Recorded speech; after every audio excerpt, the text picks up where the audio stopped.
الحمد لله نحمده ونستعينه ونستغفره ونؤمن به ونتوكل عليه ونعوذ بالله من شرور أنفسنا ومن سيئات أعمالنا من يهده الله فلا مضل له ومن يضلله فلا هادي له وأشهد أن لا إله إلا الله وحده لا شريك له وأشهد أن سيدنا ونبينا ومولانا محمدا عبده ورسوله صلى الله تعالى عليه وعلى آله وأصحابه وبارك وسلم تسليما كثيرا كثيرا.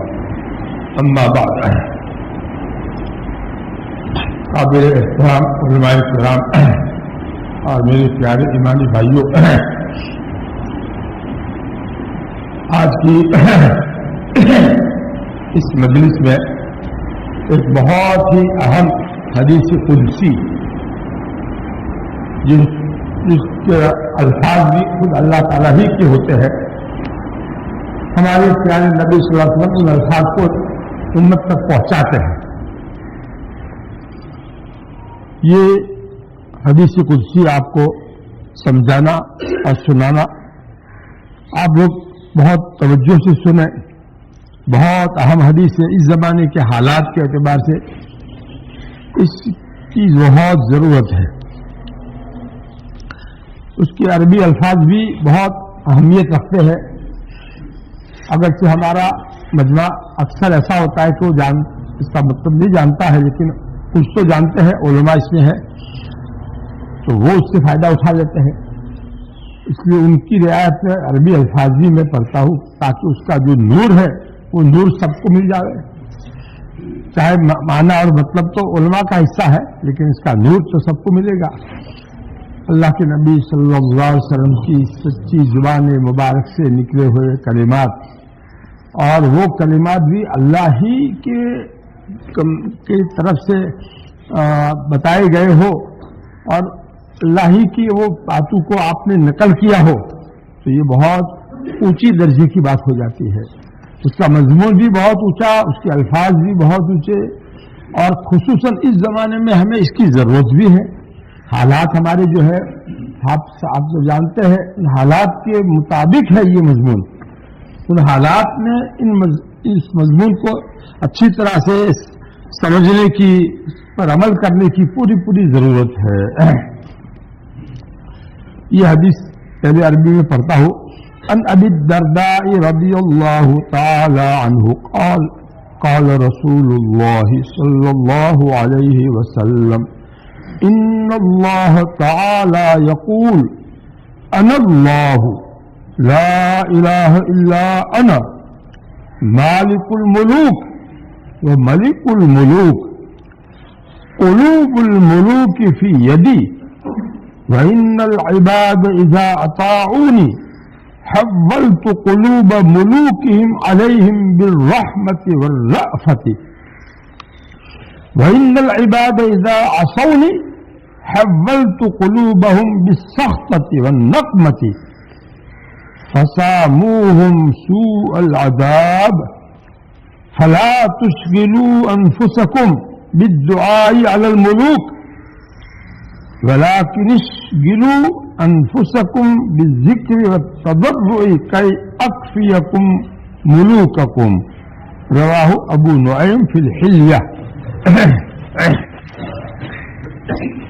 اس کا ترجمہ اور اس کی تشریح دو چیزیں اس میں سے آپ کو مجھے سنانی ہے. زیادہ لمبی باتیں نہیں ہے، صرف 2 صفحے میں ہے اس کا ترجمہ اور اس کی تشریح. بہت ہی اہم ہے. ترجمہ بھی بہت اہم ہے اور تشریح بھی بہت اہم ہے. میں اپنے الفاظ میں اس کو سمجھاؤں اس کی بجائے انہی الفاظ کو پڑھوں اور جہاں اس کو آسان کرنے کی ضرورت ہو آسان کر دوں سمجھانے کے لیے. یہ زیادہ مناسب ہے. حضرت ابو الدرداء رضی اللہ تعالی عنہ سے روایت ہے کہ رسول اللہ صلی اللہ علیہ وسلم نے فرمایا کہ اللہ تعالی کا ارشاد ہے اللہ تعالیٰ کا یہ فرمان ہے کہ میں ہی اللہ ہوں، میرے سوا کوئی معبود اور مالک نہیں ہے، میں حکمرانوں کا یعنی بادشاہوں کا مالک ہوں۔ بادشاہ جو ہے ان کا مالک کون ہے؟ میں ہوں ان کا مالک، میں نے ان کو پیدا کیا ہے، میں ان کا مالک ہوں، وہ میرے مملوک ہیں، اور بادشاہوں کا بادشاہ بھی ہوں، صرف مالک ہوں اتنا نہیں، ان کے اوپر حکومت بھی میری ہے، چاہے وہ بادشاہ پبلک پر حکومت کرتے ہو لیکن ان بادشاہوں کے اوپر حکومت میری ہے، میرا حکم چلتا ہے، میں جب چاہوں ان کو بیمار کر دوں، جب چاہوں ان کو موت کے گھاٹ اتار دوں، وہ کچھ نہیں، ان کی نہیں چلے گی میرے آگے۔ تو اللہ تعالیٰ کی بادشاہت بادشاہوں کے اوپر بھی ہوئی کہ نہیں؟ بادشاہوں کے مالک بھی اللہ تعالیٰ اور بادشاہوں کے بادشاہ بھی اللہ تعالیٰ، دونوں باتیں اللہ تعالیٰ نے اپنے بارے میں فرمائی ہے، مالک الملوک اور ملک الملوک۔ عربی میں مالک اور ملک میں یہ فرق ہے، مالک الملوک یعنی بادشاہوں کا میں مالک ہوں، جیسے کہتے ہیں میں اس مکان کا میں مالک ہوں، اس گاڑی کا میں مالک ہوں، تو اسی طرح سے بادشاہوں کا مالک کون؟ اللہ تعالیٰ۔ بادشاہوں کو بنایا کس نے؟ اللہ تعالیٰ نے، تو بنانے والا مالک۔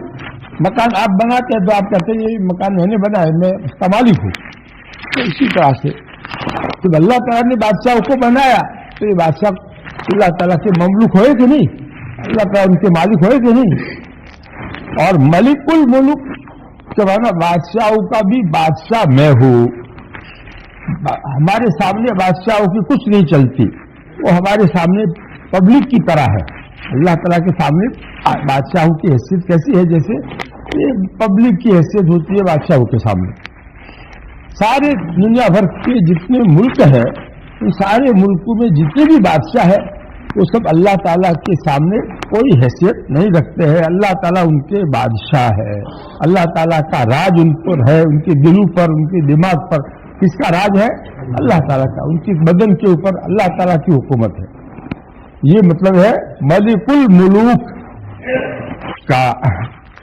اب آگے سنیے، قلوب الملوک فی یدی، ایک مستقل الگ جملہ اللہ تعالیٰ ارشاد فرماتا ہے بادشاہوں کے دل میرے قبضے میں ہے۔ بادشاہوں کے اندر جو دل ہوتے ہیں وہ اثر ہوتا ہے نا، وہ اثر ہوتا ہے، وہ جو اس سے جو فیصلہ کرتا ہے اس کے مطابق جو ہے حکومت چلتی ہے ان کی۔ تو بادشاہوں کے جو دل میں فیصلے ہوتے ہیں وہ میرے قبضے میں ہے۔ بادشاہوں کے دل کس کے قبضے میں ہے؟ فی یدی، میرے ہاتھ میں ہے، میرے قبضے میں ہے۔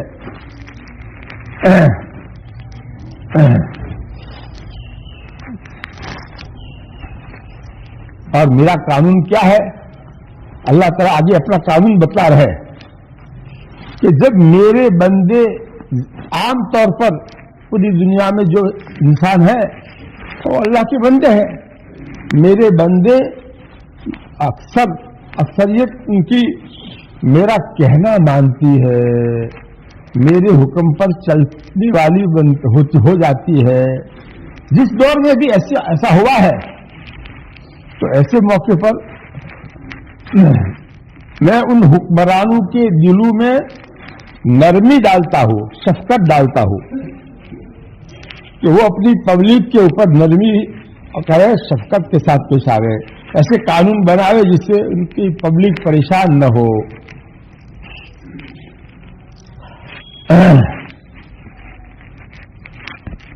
تو یہ اس کا ترجمہ ہو رہا ہے، اور میرا قانون یہ ہے کہ جب میرے بندے میری اطاعت اور فرما برداری کرتے ہیں تو میں ان کے حکمرانوں کے دلوں کو رحمت اور شفقت کے ساتھ ان بندوں پر متوجہ کر دیتا ہوں، اور جب بندے میری نافرمانی کا راستہ اختیار کر لیتے ہیں، اللہ تعالیٰ کے جو احکامات ہیں کرنے کے وہ پورے نہیں کرتے، بچنے کے جو احکام میں ان سے بچتے نہیں ہیں، یہ اللہ تعالیٰ کی نافرمانی ہوئی۔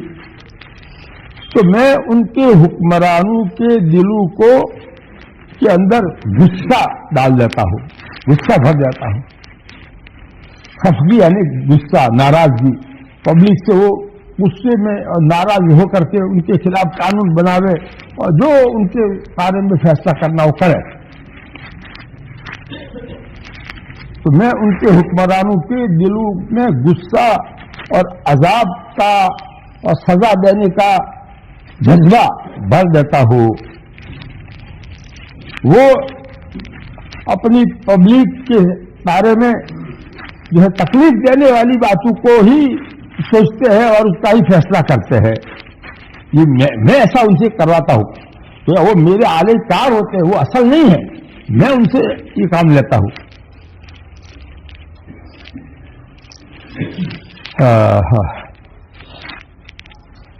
پھر وہ حکمران سخت تکلیفیں پہنچاتے ہیں. یہ بھی فرمایا اللہ تعالیٰ نے، فَسَامُوهُمْ سُوءَ الْعَذَابِ. وہ حکمران ان اپنے ماتحت رعایا اور پبلک کو سخت تکلیفوں میں ڈال دیتے ہیں. آج یہی ہو رہا ہے کہ نہیں؟ فَلَا تُشْغِلُوا أَنفُسَكُمْ. اس لیے تم اپنے آپ کو ان بادشاہوں کے خلاف بددعا کرنے میں مشغول مت کرو. ان کے خلاف بددعا کرنے میں اپنے آپ کو مت لگاؤ، بلکہ اپنے آپ کو اللہ تعالیٰ کے سامنے عاجزی کرنے میں، اللہ تعالیٰ کو یاد کرنے میں، اللہ تعالیٰ کے سامنے اپنے گناہوں سے توبہ کرنے میں اپنے آپ کو لگاؤ. تو میں تمہارے لیے کافی ہو جاؤں گا ان بادشاہوں کے شر سے. ان بادشاہوں کے دلوں کو پھر میں دوسرا بنا دوں گا. میرے ہاتھ میں ان کے دل ہے.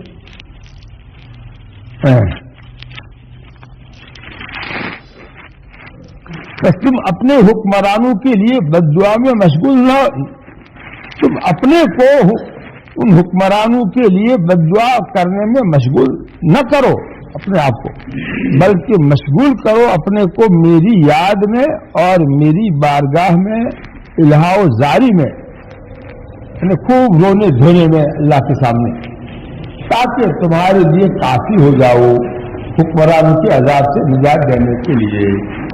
یہ جو ترجمہ کیا میں نے حدیث کا.